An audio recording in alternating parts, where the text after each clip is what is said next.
Syrone, thank you so much for being here and for giving this opportunity to our storytellers at the summit.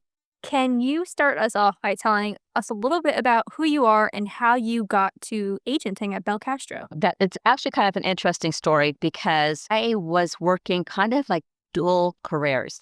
So I had started off as a case manager in social work and just kind of balancing and juggling that.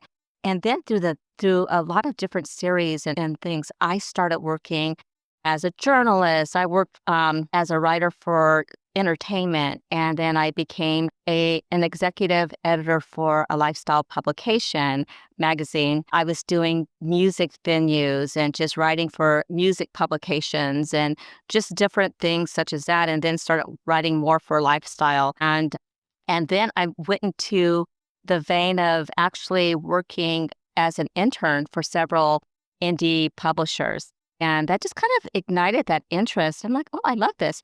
And at the same time, I was also doing editing and proofreading and copywriting. And at the time, I think it was like probably 2021, at the height of everything, I started becoming a sensitivity reader, and started just kind of going into that. So development, just a development background, just a hands-on with writing. I'm also a published children's book author. And so I have collaborated with my twin sister with the 4-book series. And so because of that, I just feel like I'm just like this person that just has so many different, my hands have been in so many different pots. But with this opportunity for Belcastro, it was just a perfect fit. The agency is really solid. I love the team. It's just been such a great fit for me. Like I said, I can't say enough about the agency itself, but yeah, I had to go through a lot of different things and juggle a lot of different opportunities. And I will say that my social service background and outreach has actually gone hand in hand pretty well with my writing, with the writing and the agenting part of things. So everything has kind of like intertwined, and it just has kind of perpetuated just this wonderful opportunity for me. So I know that you and your sister are children's book authors. Is that why you wanted to represent KidLit? Partially, I think I've always had such a passion for KidLit. I mean, I grew up as kind of I just devoured children's books, and to be honest with you, even as a children's writer, I love children's literature. I mean, I love reading children's books. I mean, I also love reading, period. But you can find me over in a children's book section just because there's so much that it has to offer. And so I think that was part of it is, my wish list is pretty well open, not just generally for KidLit. However, I do have a passion for KidLit because there's just so much that it has to offer. And so I just kind of have more of a penchant towards that. So let's talk picture books. What are you looking for in terms of picture book queries? And is there anything you do not want to see? I really love unique stories. I love just the feel of authentic voices in picture books. I love creativity that picture books can generate. However, I'm seeing so many stories, and this is not to say that I don't want or I don't think animal stories are effective, because I love animals. I'm a animal lover. However, I see a lot of the same type of animal stories. Dog gets lost, he goes on an adventure, comes back home, and his family is celebrating. I love those stories. I think it's great, but I see a lot of those. So I think that if you have an animal story, for example, maybe a unique animal, maybe trying something that might not have been overdone already, because everyone loves dog stories. But, maybe you get a story about a turtle, or a porcupine or something, just something different. But I think for me, I love the creativity. I don't love a story that feels like a story that's already been done. I don't want a Clifford the Big Red Dog. I don't want something that has already been done. And so if I feel like the story is following in the shadow of a previous book that I've read before or may not even be aware of, but if it's following in the vein of another book that's already been done, that's kind of a no for me. But I just love unique. I love unique. I love just to see what writers come up with that are something. And I love that. I love just that creativity part of things. And I would have to also say to probably the no list is I'm not real big on burps and farts and things like that. I'm not really like into those type of stories, but there are those that are. So, I'm not saying don't write them. I'm just saying that's just not one for me. So When it comes to creatives, are you open to author illustrators, text-only authors, and or solo illustrators? all of the above. I actually, you know, when I get when I receive queries, what normally happens is that people feel that they need to generate some type of image to go along with their writing. And for me, that's not necessary. I think that if you can capture the story well enough, sometimes you can actually envision and see the illustration before it's even done. If a story basically reads well, for me, I can actually envision just the images. And so it's not necessary that you have to have the artwork go along with it. However, if you are an author illustrator, wonderful. I would love to have an author illustrator on board.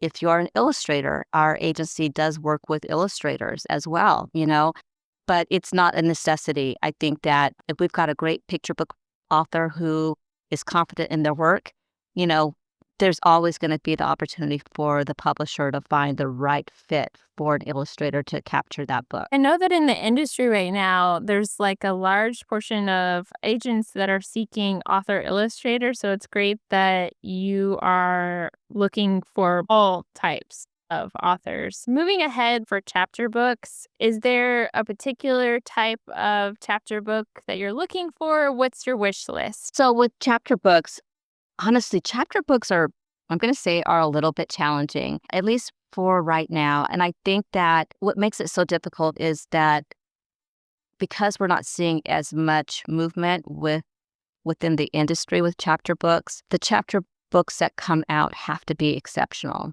They need to be really good. They need to speak to where kids are at today. We're looking at back in the day, not to age myself, but back in the day, chapter books were for, a certain age group. You could look at chapter books and it would be for ages 5 to 6, 7, thereabouts. Now we're looking at chapter books are books that 9, 10, 11-year-olds are actually reading because it's the reading level, it fits their reading level and it piques their interest. One of the book series I just did a recent presentation, and this is the fourth book that just came out. And this kid was here and he goes, I'm 10. Can I read your book? And I'm like, yeah, you can read the book. And so he started looking through it. He goes, oh, I like this. I like this book. And I said, so you can't really, I think with chapter books, I think it's got such a broad spectrum, that you can actually, get that 5-year-old reader that just loves reading, but then you might find a 9-year-old that is still at that place where they need books that are simpler. If you do write a chapter book, it's very important that the stories are going to be, it might be adventurous. It might have, we're looking also at a lot of graphic novels, but adventurous, maybe we're talking about subject matters that are relatable for just kind of like that age group and all that funny, humorous. But chapter books, I think, are still, ours is a chapter book. So I love chapter books, period. I think that there's so much creativity that can go into a chapter book story. You mentioned that your books are chapter books. Is there a particular chapter book, like a voice or a character that kind of sticks out that you love so much and that you're not only you, but also that a reader would want to go and sort of devour as a chapter book?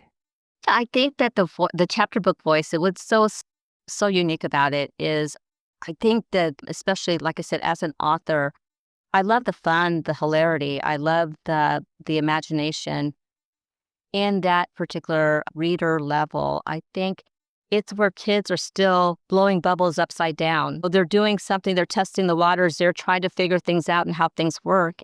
And so I love authors. And again, dating myself, when I was growing up, I was a total Beezus and Ramona Quimby fan and just loved that. And just because of the imagination, and just the sense of daring and the risk taking. And of course, then we started hearing more about Junie B. Jones and Fancy Nancy, all the different chapter books that are out now. And I think the most important thing is finding your own voice.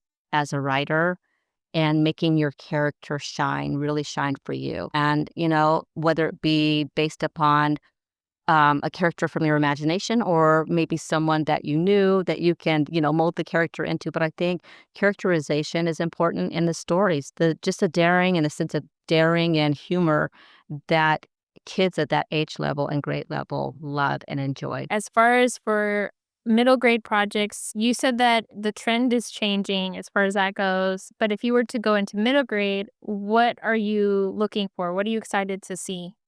So with now middle grade is also, it's such a cool nuance because again, you can have a middle grade book that's an early middle grade, which is kind of like a late chapter. So it kind of sits on that fine line. But I think that with middle grade, I love books that address coming of age because, you get a lot of YA that is coming of age, but middle grade, it's coming of age. They're no longer that cute little toddler kid. Their exploration and trying to figure out the world around them. I'm finding that more books are centering on mysteries. They're centering on fantasy and adventure. Middle grade readers are trying to figure themselves out and figure the world around them. But I think what I'm seeing is that they still are looking for fun that goes along with it. The creativity, just how things work and what makes things go the way they go. But then they love digging and finding, again, that mystery, that something that's off the beat. And so that's what I'm seeing. I'm seeing that the middle grade, it's such a cool arena because there's so many different things. I mean, you can do a family saga story with the middle grade, where there's a struggle or an angst. But at the same time, middle graders are also trying to solve their own mystery. It's just, there's so many different things that the middle grade arena brings. And so it's just such an open board when it comes to different types of creativity that middle grade books can bring. Let's transition into talking a little bit more about YA. What categories of young adult are catching your eye right now? Honestly, just as I said with middle grade, I love YA books where they're at that point where they're really just kind of self-discovery. At that point, they've kind of figured themselves out, but they're still on that fence. I love the vein of self-discovery, but I also love that kind of like the wallflower personality that all of a sudden comes forward and he or she displays something that was totally unexpected, kind of like the unsung hero, that gets unnoticed. But I love YA because that's also a good avenue for discovering things about themselves that they didn't know, discovering their uniqueness. There's a lot of awareness stories that I'm seeing, and I love that. When I love seeing growth come through a YA book, where they started off maybe having some challenges and not understanding, why their family is different from someone else's family. And then all of a sudden they discover that, wow, my family's not so oddball after all. And I love just so much of the space and the perspective that YA can bring. Relationships, they're just really delving heavy into relationships with YA. I love that as well. And it is not just, like romantic relationships, it's like familial relationships, it's friendships, it's, finding out how they relate to others in maybe a sports setting or something like that. So there's so many different nuances, and I don't want to just cap it off by saying I only want this particular type of stories, because I believe that with YA, there's so many different things, whether it be fantasy, mystery, suspense, just your family stories, and just that self-perspective and discovery of who they really are. I love it all. I love just kind of an open book with that as well. Is there anything you don't want to see in a YA query? I'm not your blood and gore agent. I'm not. They do have some of my colleagues are so great with horror and the suspense and all of that. They love that genre, but for me, I'm not that agent. So I would have to say no with that particular thing, with the blood and the gore and the vampires and all of that. I am seeing some historical, which I don't mind historical, but it has to be done in such a way. It's such a hard it's a hard one, especially in YA. I just I think that that would be pretty much limiting it for me. Would just be like the horror and all of that. I mean, some fantasy. I think I don't mind fantasy, but there's a lot that I think I would not be able to fairly represent as much as maybe one of my colleagues who has such a great specialty in that. Let's talk a little bit more about the query letters themselves. What makes a query really stand out in a good way? And what are some common mistakes that we should not be making when we query? Honestly, I think a query letter is an introduction to you as an author, but it's also an introduction to your story. And I think a lot of people make the mistake of using the query letter to create a synopsis. And so they give the whole play by play, and their query letter ends up being extremely lengthy. I don't necessarily want a query letter that tells me from point A to point B to, what happens, everything that happens in the story. I want it to basically be a basic introduction of their work and maybe add a few things that will shine through and just speak to the differences in why their book is unique, why their story is unique.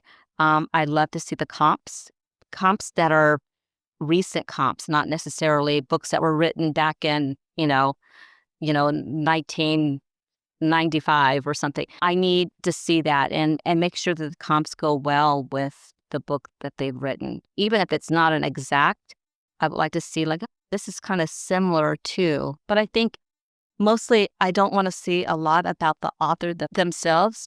I want to see with the story, how the story shines through and how the story reads. And that I think is really important. And then just watching the length of it. No for me would be anything that is AI generated. I need to hear the voice of the actual writer. I want to make sure that what I'm receiving is written completely by the actual writer. I think people can capture a story so much better than having something be generated, computer generated. And so even with their query, I would just love to hear from them. It's kind of like if I was, and I always envision this as I'm reading through my queries. If I was sitting across the table from someone and I asked them, "Tell me about your story," I would want them to be able to share that with me in such a way where they're introducing me to their characters and to the um, basic aspect of their story. And that's what I'm looking for in a query letter. I'm not needing for them to tell me all about the book from start to finish. And so the no would be the AI. And then also, I think that there have been times when people have kind of threatened to stop writing because, if I get rejected, then I'm going to stop writing and my career is over. I get that it's very discouraging to get a rejection. But at the same time, this is a subjective industry. What I may not like does not necessarily mean that even one of my colleagues may like. So it's just a very subjective industry. And I found that out as a writer myself. I was like, oh my God, we just got another rejection. It's devastating to be rejected. However, what is good for one person may not be good for the other and vice versa. So that's what I'm saying. So when it comes to query letters, I just think that you just need to make sure that you introduce your story in such a way that's going to cause it to shine and then pique people's interest. Like the agent needs to be like, that seems really interesting. I want to read more, and so that's what I think that a query letter should do is just give a brief glance into the story that will lead the agent or publisher into wanting to read more and hear more. I think that, like, we as authors, we need to remember what the agent is looking for as well. Like you said, it's a collaboration, really. And I like that you said that it is a subjective business. So it's like, it depends on, you're going to be working with the agent for a very long time. So you want to have a good relationship with the agent and be able to be a good fit for them. It's a symbiotic relationship right there. So I think it's very important. What are the most common querying? You've mentioned a lot, so that's a really important. But if you could kind of go more in depth of that, like what are the most common mistakes you see? And can you tell us about your editorial style? Several things that I'm seeing with querying is in the same sense that I've received some query letters that are extremely long that look just like their synopsis. There are people that don't understand that the query and the synopsis are different. So if I'm reading your query letter, and then I go down to your synopsis, and basically it's an exact replica. I think that there just needs to be a little bit more understanding of what a query letter is versus a synopsis. I think a lot of people will take their query letter, take pieces of their synopsis to create their query letter. And in some ways, I think it needs to be, you just need to kind of like differentiate between the two. There may be some some basic things that are similar because it's the same story. However, I don't want to see just a cut version of the synopsis in the query letter. But I definitely look for just kind of a strong sense that the author knows what they're presenting. They know their story. They're familiar with their story and they're able to portray that. And like I said, I feel like it's almost conversational, as if they're introducing me to their book and why their book is, warrants further read or should be considered for publication. And so I think that it's just how they capture that is so essential in a query letter because, if you don't capture that, I've seen, for example, I've received a query letter and it was just, they introduced themselves first and gave a big spiel about all of their experience and I've done this, this, this, and this. And I'm thinking, okay, well, where's the query part about the book? And where are the comps? And then finally, a very small, maybe 3 sentences. My book is very adventurous. It's a lot of fun. I'm sure you'll find it very appealing. And I'm like, okay, well, great. I know a lot about you, but I don't know about your book and I don't know what this book is about. So I think that's also a mistake. I want to know about the writer. Yes, that's important, but it's not as essential as knowing whether or not this is a book, a viable book, a great manuscript. So, I think that's a balance is needed. And then you asked about the developmental aspect of things. As you said, it's definitely a symbiotic relationship. I think it's really important that there's a good fit when you're not only reading a book that you love and you believe in, and you believe it has the potential, you also want to be able to fit well with the author itself, because it comes down to, just as you might have received a lot of rejections, when it comes down to the publishing aspect of things, there will be that journey of rejection as well. And your agent has to be definitely your advocate, your biggest advocate. He or she's going to be able to look at which editor, which publishing company might be the best fit for your work. They also might say, this needs to be changed, this needs to be edited, this needs to be stronger, this is missing. And so because of that, as an agent for me, I love being able to step back and look at it from that perspective. Okay, we need to get this fine-tuned. We need to get your story stronger before we even go to submission. Because if it's not ready, then you're going to start getting rejections right off the bat. And it won't be because I'm not trying hard enough. It could be that your story wasn't ready yet. And so when it comes to that developmental aspect of things, I want to make sure that my writers are ready, that their work is ready, that they understand what this process looks like, and that it's not like a one and done situation. It just, once you get an agent, there's still more process to this. And there's a path to all of this before your book gets published. Do you have a particular KidLit project that you're dreaming that someone's going to send you? Oh my goodness. You know what? I don't want to pigeonhole things and say, I would really love to see, because then people start sending me that specific type. Like if I were to say, I would love to have a monster book, a monster with a little bit of a diversity edge, so, and I don't want to do that. So what I love is just authors that are willing to show their creativity, because I think that every story is unique and different. And so I love authentic voices. I love real characters. And like I said previously, I don't want books that are similar to other books that are out there. Once you start reading queries or you start reading the project itself, normally pretty much by the first maybe or so, you can tell whether or not this has been done before, or whether or not this is influenced by a previous book that someone might have read. And so I just want something that's unique. I love that writers are so uniquely creative that they can come up with things that I would never even imagine. So I don't want to say like, hey, I'm looking for this as a sweet spot, because there might be something out there that I'm not even expecting that might come in my inbox that I would just love. Just unique voices, something that's riding the line of being a little daring, a little risky, and just something that's unique. I want to see more diverse books. I want to see books with diverse and multicultural characters. I want to see what we're looking for as far as the melting pot.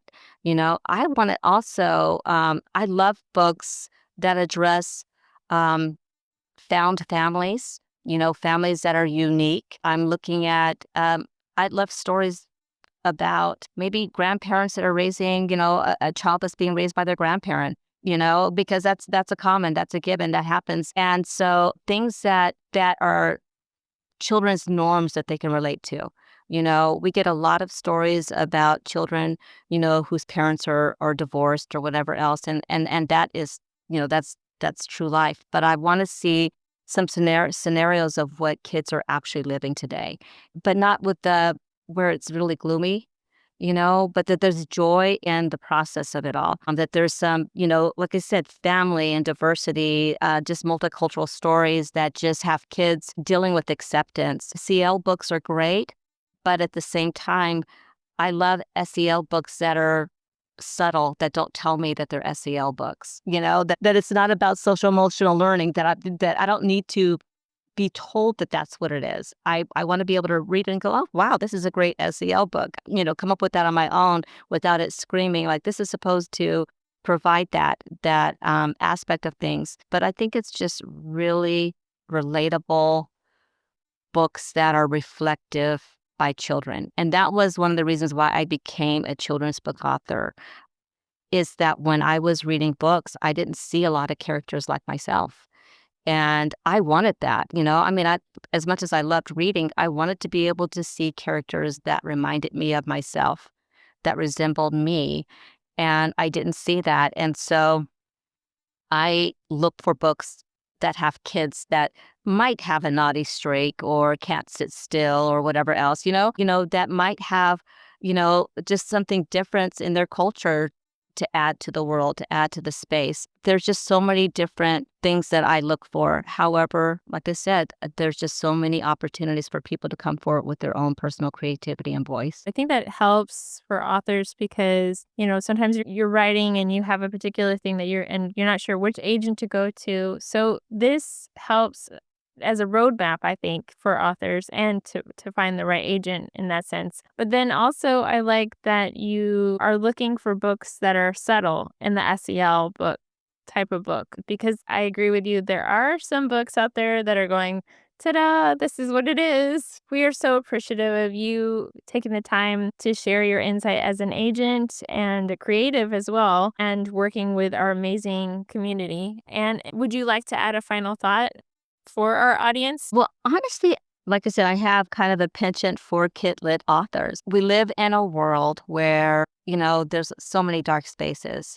And I think that kids need to be exposed to and have something that brings joy. I love laugh out loud stories. I love stories that elicit that joy and that happiness and the innocence that children possess. And so I think that that's why it is my favorite area that I'm kind of drawn towards. So I would say for the writers to think about who you're writing to, how to pull them in and hook them. And at the same time, understand that in a lot of ways, your writing is going to serve and support and bring joy in a difficult space we're kind of in a difficult space right now. And so there are kids that are challenged by so many different things. And so children's book authors are so important, and that they can kind of like reset and redirect where kids might be having a hard time or a hard space. This might bring them some hope. It might bring them some fun. It might bring them away from maybe a difficult situation. And so,